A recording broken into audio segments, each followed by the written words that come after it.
المومنین رک جاتے ہیں. بری عورت کہتی ہے اے امیر المومنین تو ہمارا گورنر ہے, اے امیر المومنین تو میرا انصاف اسی زمین کے اوپر کرے گا, یہ مرنے کے بعد کل قیامت کے دن کرے گا, بتا.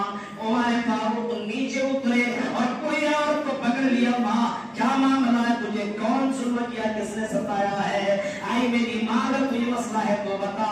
ہم قیامت کے دن میدان محشر میں تو ہم انصاف نہیں کر سکتے, وہاں پہ پتہ نہیں میری حال کیا ہوگی, میں خود نہیں جانتا. اسی دھرتی اور اسی سرزمین کے اندر بولو کیا معاملہ ہے. اس بڑی عورت نے امیر المومنین کو اپنا گھر لے کر کے گیا, مسئلہ بتایا, مسئلے کا حل کیا عمر فاروق نے, کیونکہ اس کو ڈر تھا کہ میں دنیا کے اندر ذمہ دار ہوں, اور اگر میں نے اپنی ذمہ داری دنیا میں نہ نبھائی تو مرنے کے بعد مجھے اللہ کی یہاں جواب دینا ہوگا.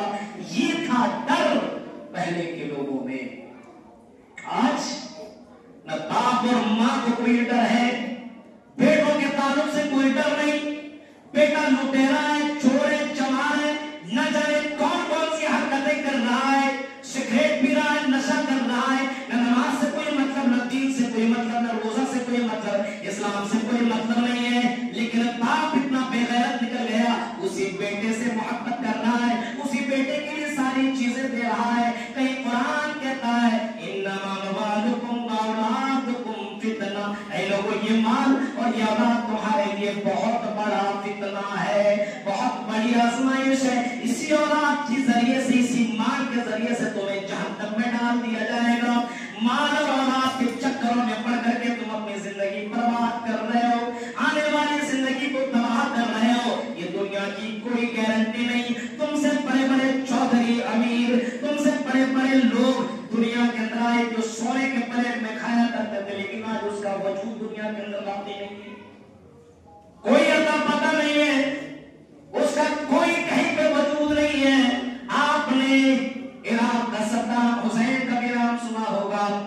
امیر اتنا زیادہ ہینگر جس نقب پر لگایا کرتا تھا وہ بھی سونے کا تھا, جس پلیٹ میں کھاتا تھا وہ بھی سونے کی پلیٹ. سوچو آج اس صدام کا نام لینے والا کوئی نہیں. قارون جن کے پاس اتنا خزانہ تھا, اتنا خزانہ تھا کہ خزانوں کی چابیاں کئی اونٹوں میں لاد کر کے لے جایا کرتا تھا, لیکن آج وہ قارون بھی زمین کے اندر موجود نہیں ہے, نہ یہ قارون کو کوئی یاد کرنے والا موجود ہے. میرے بھائیوں ذرا تصور کرو, فرمایا انما اموالکم واولادکم فتنہ, اے لوگوں تمہارے لیے مال اور اولاد بہت ہی بڑا فتنہ ہے, فتنہ. انہی دونوں چیزوں میں تباہ و برباد ہے پورے مسلمان. یا کہہ لیجیے غیر مسلم تو اس کے لیے دنیا ہی جنت ہے, ہمارے لیے دنیا جنت تھوڑی ہے. یہ تھوڑی ہے کہ اسلام صرف مولوی صاحب کے لیے ہے, مولانا صاحب کے لیے اسلام ہے, نہیں. جو قانون مولانا ابوالکلام کے اوپر نافذ ہوتا ہے, گاؤں کا ایک جاہل, ایک نیا, ایک ان پڑھ لوگوں کے اوپر بھی کوئی قانون نافذ ہوتا ہے. جو قانون ایک عالم دین کے اوپر نافذ ہوتا ہے, وہی قانون دنیا کے کسی بھی مسلمان کے اوپر بھی نافذ ہوتا ہے.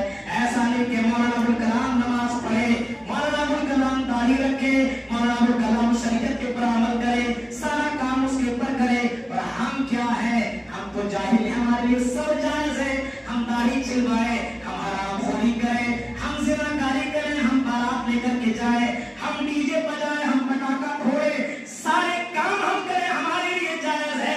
یہ تمہاری شریعت تم سمجھو. میرے بھائیوں یہ اسلام تمہارا ہو سکتا ہے, یہ اسلام جناب محمد رسول اللہ کا تو نہیں ہو سکتا ہے. فرمایا انما اموالکم واولادکم فتنہ, مال اور اولاد بہت ہی بڑا فتنہ ہے, اور ان دونوں چیزوں کے ذریعے سے تمہیں اللہ تعالیٰ آزمائے گا. دونوں چیزوں سے. آج کل دو ہی چیزوں سے آزمائش ہوتی ہے. بیٹا ہو گیا اور صحیح سے تربیت نہیں کیا, صحیح سے پڑھایا لکھایا نہیں, بیٹا نماز نہیں پڑھتا, برا باپ